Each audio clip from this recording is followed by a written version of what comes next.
श्री कीलक स्तोत्र हिंदी में। श्री गणेशाय नमः, श्री सरस्वत्यै नमः, श्री गुरुचरण कमलेभ्यो नमः, श्री दुर्गा देव्यै नमः। ओम नमः चंडिकायै। महर्षि मार्कंडेय बोले, निर्मल ज्ञान रूपी शरीर धारण करने वाले देवत्रयी दिव्य 3 नेत्रों वाले जो कल्याण प्राप्ति के हेतु हैं तथा अपने मस्तिष्क पर अर्धचंद्र धारण करने वाले हैं, उन भगवान शंकर को नमस्कार है। जो मनुष्य इन कीलक मंत्रों को जानता है वही पुरुष कल्याण को प्राप्त करता है। जो अन्य मंत्रों को जप कर इससे ही देवी की स्तुति करता है, उसको इससे ही देवी की सिद्धि हो जाती है। उन्हें अपने कार्य की सिद्धि के लिए दूसरे की साधना करने की आवश्यकता नहीं रहती। बिना जप के ही उनके उच्चाटन आदि सभी कार्य सिद्ध हो जाते हैं। लोगों के मन में शंका थी कि केवल सप्तशती की उपासना से अथवा सप्तशती को छोड़कर अन्य मंत्रों की उपासना से भी समान रूप से सब कार्य सिद्ध हो जाते हैं। अब इनमें कौन सा साधन श्रेष्ठ है? लोगों की शंका को ध्यान में रखकर श्री शंकर जी ने इस चंडिका स्तोत्र को गुप्त कर दिया। इस स्तोत्र के पाठ द्वारा उत्पन्न पुण्य कभी समाप्त नहीं होता।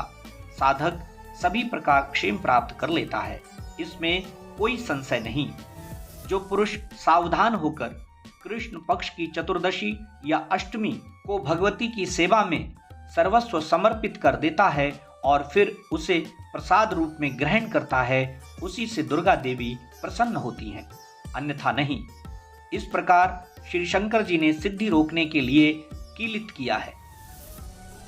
इसीलिए इसका निष्कीलन करके जो नित्य जपता है वो सिद्धगण या गंधर्व होता है। उस व्यक्ति को कहीं भी घूमने में भय नहीं होता, न अकाल मृत्यु ही होती है। मृत्यु के पश्चात वो मोक्ष को प्राप्त करता है। इसीलिए इसकी पूर्ण विधि को समझ करके पाठ प्रारंभ करें। बिना समझे पाठ करने से विनाश होता है। अतः किसी विद्वान से इस स्तोत्र की संपूर्ण विधि को जानकर आरंभ करें। विद्वान जन समस्त विधि को जानकर ही पाठ प्रारंभ करते हैं। स्त्रियों में जो सौभाग्य आदि दिखाई देते हैं वे सब श्री देवी की कृपा प्रसाद से ही हैं। अतः ये जप सदा करने योग्य है।